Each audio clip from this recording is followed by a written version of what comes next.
Hello, students. Good afternoon, everybody.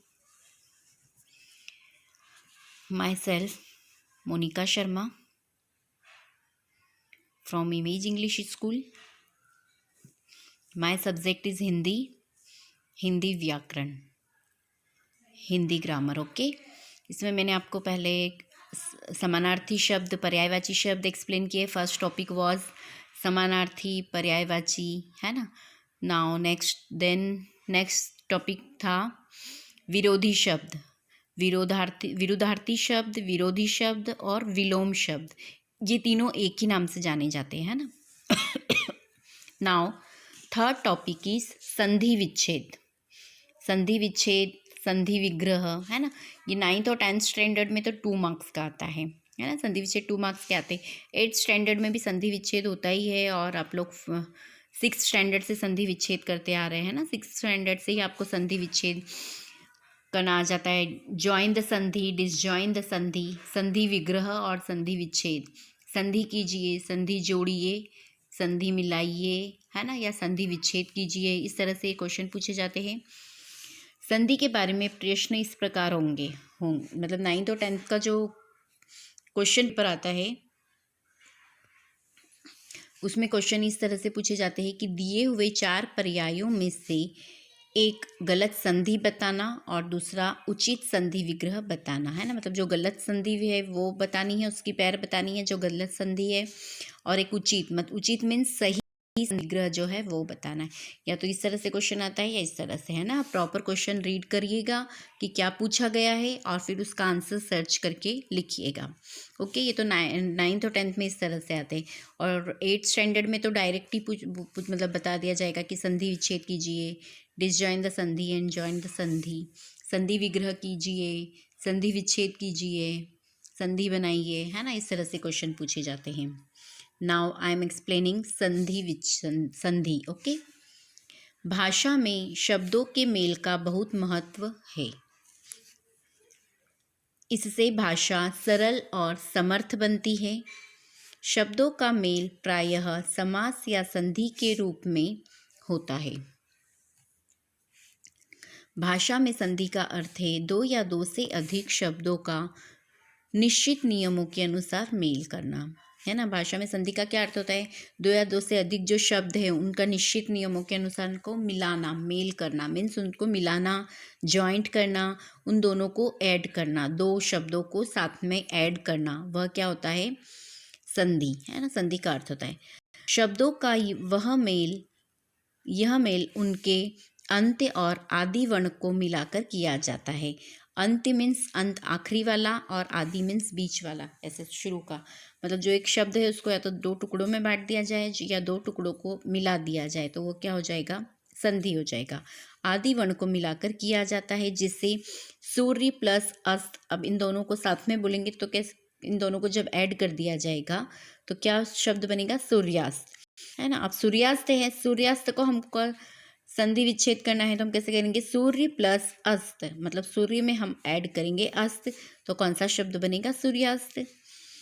इस उदाहरण में सूर्य शब्द का अंत्य वर्ण अ, य और अ है ना. य और अ को मिलके अ बनता है और अस्त शब्द का आदि वर्ण है अ, मतलब अस्त शब्द किससे शुरू होता है? अ से.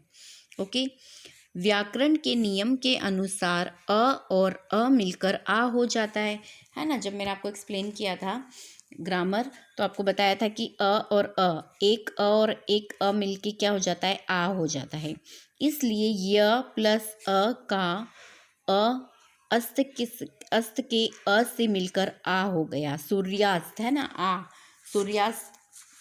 अब ये सूर्य य है, य मीन्स अ और ये वाला अ, ये य में हम प्रोनाउंस कर रहे अ, वो वाला अ हो गया और ये वाला अ, ये दोनों मिलके क्या हो गया? आ.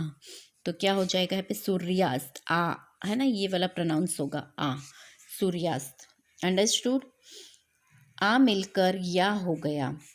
ती में ई स्वर निकल जाने पर उसका मूल रूप त बच गया, है ना. ये ती है, ती को हम कैसे प्रोनाउंस कर रहे हैं? तमें छोटी की मात्रा ती, है ना. तो ई लास्ट में प्रोनाउंस आ रहा है, स्वर लास्ट में क्या आ रहा है? ई. ती, ई ती, में से ई स्वर निकल जाने पर इसका मूल रूप त बच जाता है ना, ती है, ती में से ई निकाल देंगे तो कौन सिर्फ क्या बचेगा हमारे पास, त। त क्या है, इसका मूल रूप है, त बच गया। त और या मिलकर त्या बना, ठीक है, ती।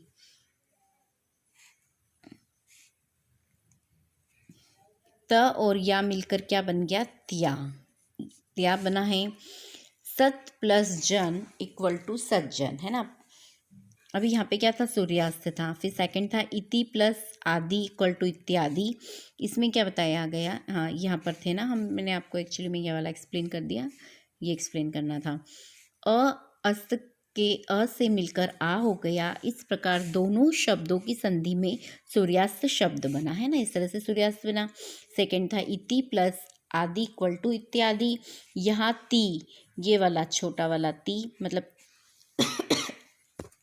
ये ती कैसे मेरे बना है, त और ई मतलब छोटी की मात्रा, तो ये वाला ई। बड़ी की मात्रा होती तो कौन सा ई होता है, ये वाला ई, है ना। अब हालांकि यहाँ पे त में छोटी की मात्रा है तो ये वाला ई आएगा। त प्लस ई, ये दोनों मिलके ती बना है। था आदि के आ से संधि हुई, और आदि ये ती और आ, इससे इन दोनों से मिलके संधि हुई तो नियम के अनुसार ई और अ मिलकर य बना, है ना। जब ई और अ मिलता है ना, तो क्या बन जाता है, य। इन दोनों को मिलाया जाता है तो यह बनता है, यह बनता है। यहाँ ई और आ मिलकर या हो गया, है ना। अब ई है और आ है, ई छोटी की मात्रा ई, और ये आ, ई और आ मिलके क्या बन गया, या, यम या की मात्रा या मिल गया। उसका मूल रूप या हो गया। ती में से ई स्वर निकल जाने पर उसका मूल रूप त बच गया, है ना। त और या मिलकर त्या बना है ना। तो इत्यादि, इत्यादि ऐसे इस तरह से इत्यादि बन गया। इति प्लस आदि इक्वल टू इत्यादि। ये आपको थोड़ा बहुत लर्न भी करना रहेगा, आपको याद भी रहना चाहिए। नाउ नेक्स्ट थर्ड नंबर है सत प्लस जन इक्वल टू सज्जन। यहाँ त और ज, ये वाला त और ये ज, इसका लास्ट वाला अंत शब्द और इसका स्टार्टिंग का शब्द, है ना। यहाँ पे बताया ही था आपको शुरू में कि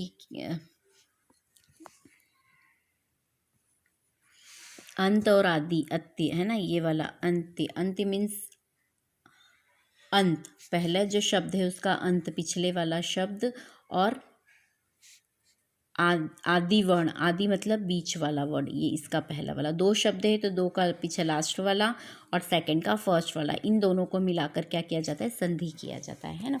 उसी तरह यहाँ पे सत प्लस जन, तो यहाँ पर त और ज, ये त सेकंड वर्ड आखिरी वाला और इसका पहला प्रथम शब्द, ज में संधि होने से ज, मतलब त और ज मिला है तो वो क्या बना है, हाफ ज और फुल ज, ऐसे ज रूप बना है। इस प्रकार दो निश्चित अक्षरों के आसपास आ जाने के कारण उसके मेल में जो परिवर्तन होता है, मतलब इन दोनों को जब हमने मिलाया, मिलाने पे जो नया स्वर बना है ज, ये बना है नया, है ना, इनमें परिवर्तन हो गया। परिवर्तन होता है उसे संधि कहते हैं। तो जो ये परिवर्तन होता है ये क्या कहलाता है, संधि कहलाता है। संधि विच्छेद, शब्दों की संधि और उसका विच्छेद एक ही सिक्के के दो पहलू है।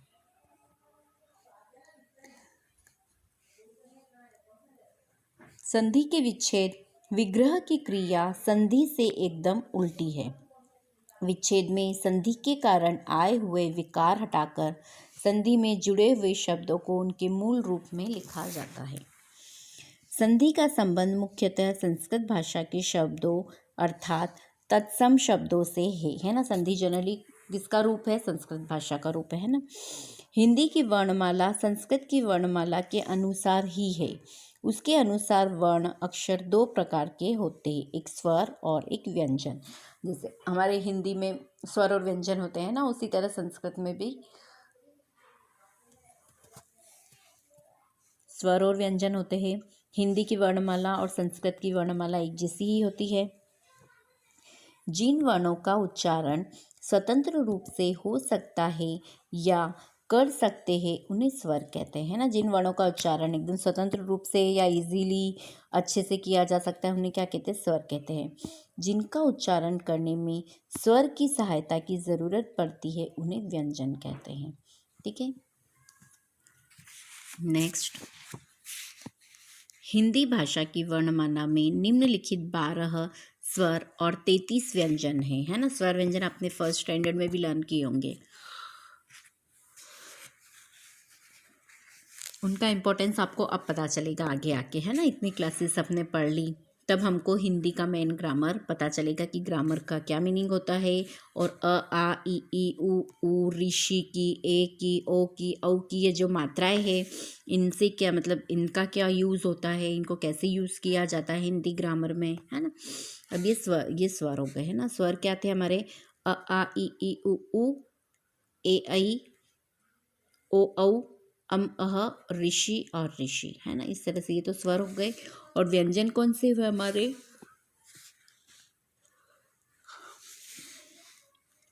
क ख ग घ ड, है ना। ये क वर्ग हो गया, क वाली जो लाइन है ये क वर्ग हो गई।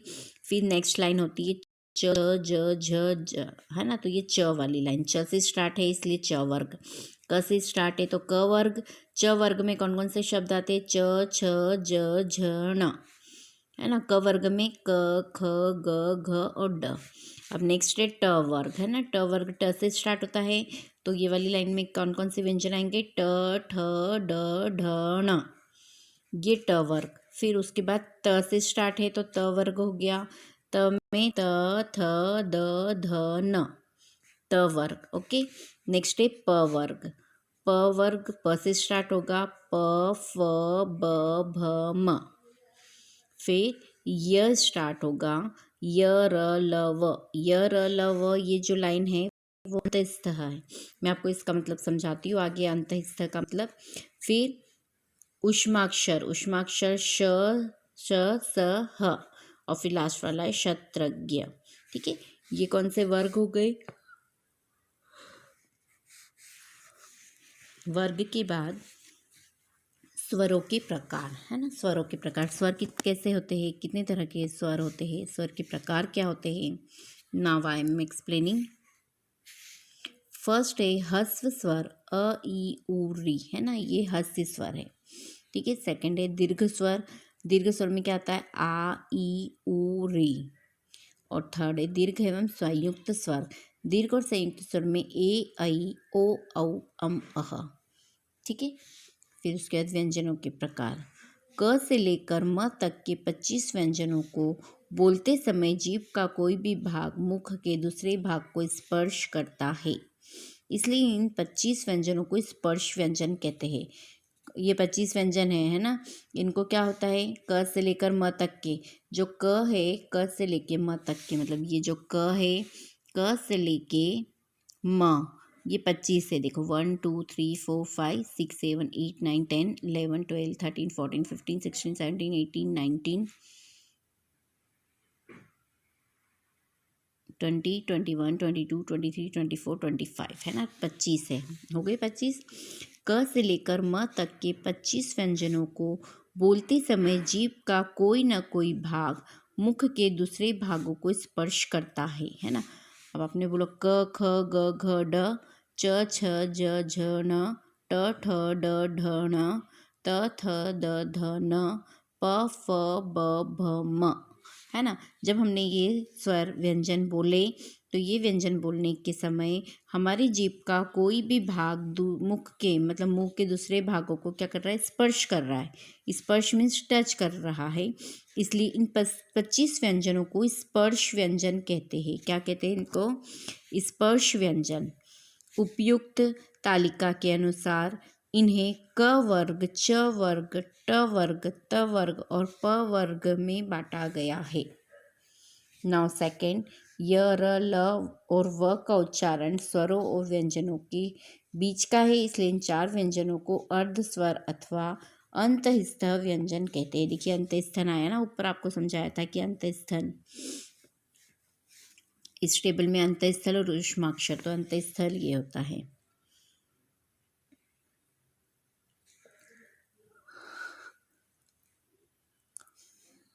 य र ल और व का उच्चारण क्या होता है, स्वरों और व्यंजनों के बीच का है।